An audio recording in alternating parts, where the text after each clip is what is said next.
Hello everyone, welcome to this new video of clinical concepts in medicine. Today we are going to study about celiac disease. So basically celiac disease is also known as non-tropical sprue. It is also known as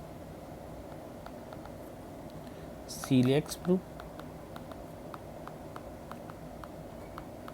also known as adult celiac disease, and also known as gluten sensitive enteropathy, because there is hypersensitivity to gluten component of various food. Okay, so the biggest problem with celiac disease is that it can present in any age of life.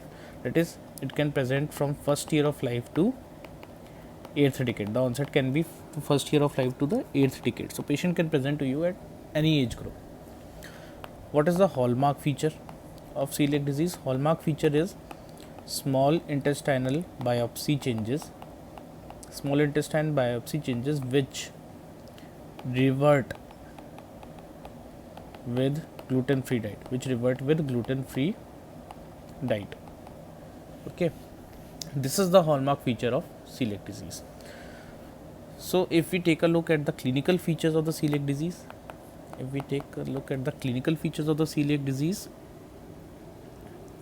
then these are the clinical features or clinical manifestations of celiac disease. Most commonly, celiac disease presents with GIT manifestations. They most commonly present with GIT manifestations. Okay, that is diarrhea, malabsorption, weight loss, failure to thrive, and IBS. IBS is a very important differential diagnosis of celiac disease, or vice versa. Celiac disease is a very important differential diagnosis of IBS. Whenever you are considering the diagnosis of IBS in a patient, celiac disease has to be ruled out. Apart from this, celiac disease can also present with hepatic manifestations like elevated OTPT or cryptogenic cirrhosis of the liver or autoimmune hepatitis. Apart from this, there can also be malabsorption features like dental enamel hypoplasia, recurrent aphthous ulcers, xerostomia, anemia, thrombocytosis, osteopenia, decreased bone mineral densities. Okay. Now talking about neurological manifestations of celiac disease. So the neurological manifestations can be ataxia or peripheral neuropathy. So talking about peripheral neuropathy can be of 4 types: sensory motor, pure motor, autonomic, or neuromyotonia. So these can be the types of neuropathy seen in celiac disease. And why does neuropathy develop? What is the etiology behind neuropathy in celiac disease? So the etiology is, first of all, it can be autoimmune destruction of neuron myelin sheath, or it can be due to deficiency of vitamin B12 and vitamin E. Okay. Now, what are the various diseases associated with celiac disease? So patients can also have type 1 diabetes. Now this is known as diabetic diarrhea. A celiac disease patient with type 1 diabetes presenting with diarrhea and uncontrolled blood sugar levels, this is known as diabetic diarrhea. Okay. Apart from this, there can also be dermatitis herpetiformis.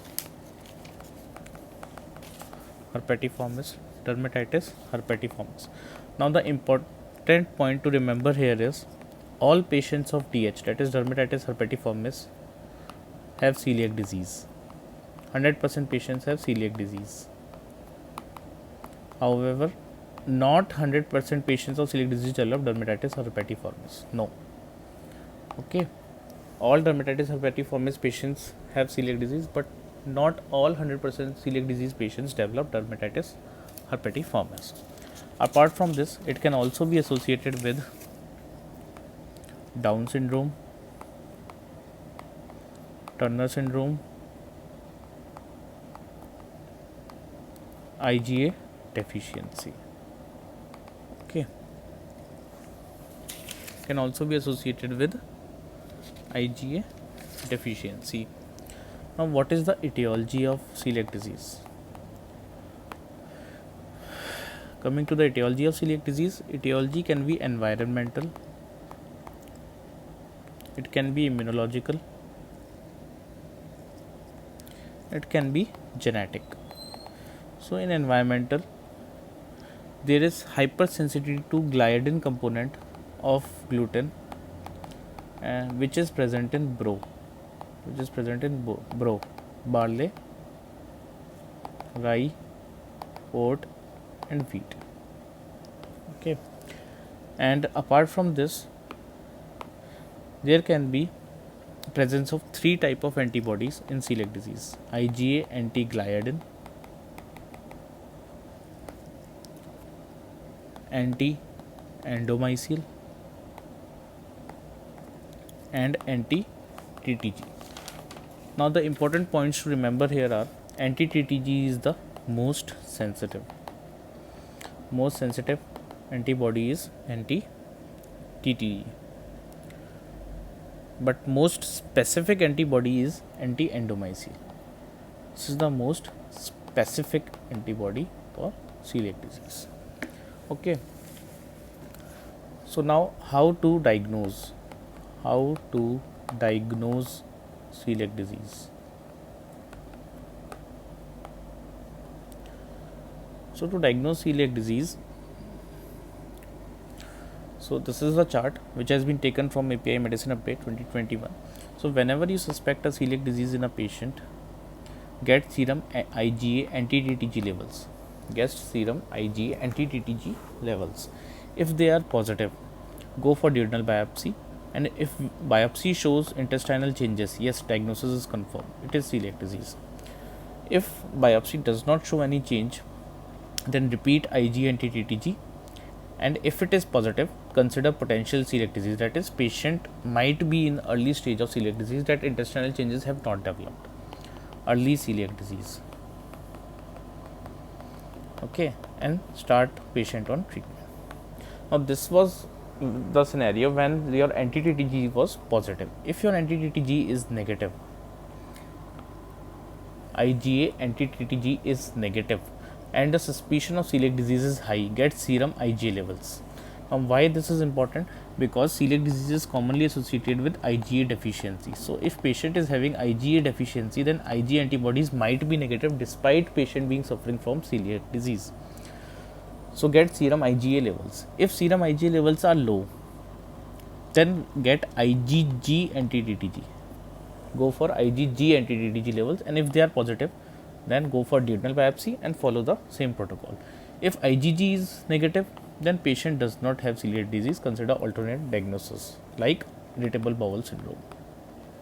Okay, if patient has negative IgA anti-TTG and suspicion of celiac disease is low, then no further testing is required and go for alternative diagnosis. So, this is how you diagnose celiac disease.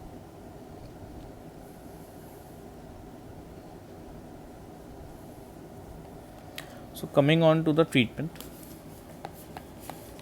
how do you treat celiac disease? So, treatment is very simple. Avoid gluten, that is gluten-free diet is the basic treatment, gluten-free diet. And as we all know, gluten is present in bro, barley, rye, oat, and wheat. Ask the patient to avoid these food substances. This is the treatment. And what is the most common cause of failure of treatment? Most common cause of failure of treatment is continued intake of gluten. Continued intake of gluten is the most common cause of failure of treatment. Okay. So, coming on to complications of celiac disease.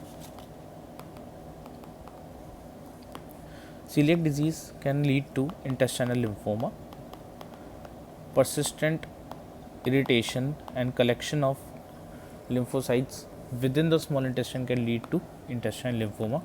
It can lead to intestinal ulcers. It can also present as refractory sprue, that is stops responding to treatment. Refractory sprue.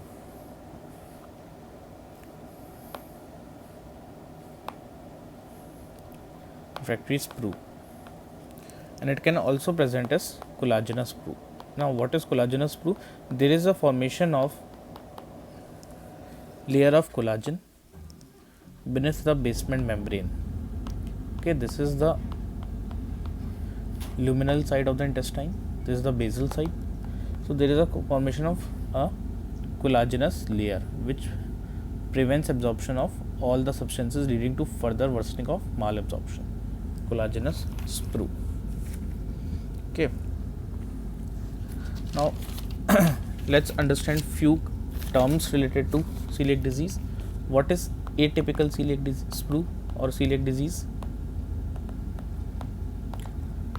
Patient presents with malabsorption symptoms. Malabsorption symptoms are present, but GI symptoms are absent. GI symptoms are absent. That is, anemia, weight loss, and decreased bone mineral density is present, but there is no diarrhea, no pain abdomen. What is silent celiac disease? Silent celiac disease is asymptomatic celiac disease. Asymptomatic. There are no symptoms at all, despite small intestine biopsy changes. Small intestine biopsy changes. However, this is practically not seen, because if patient is asymptomatic, why will we get a small intestine biopsy done? Okay. Or suppose we are getting a small intestine biopsy done for some other purpose and it is incidentally detected without any symptoms of celiac disease, then this is known as silent celiac disease. Okay, so that is all for celiac disease. I hope you liked the video. Thank you.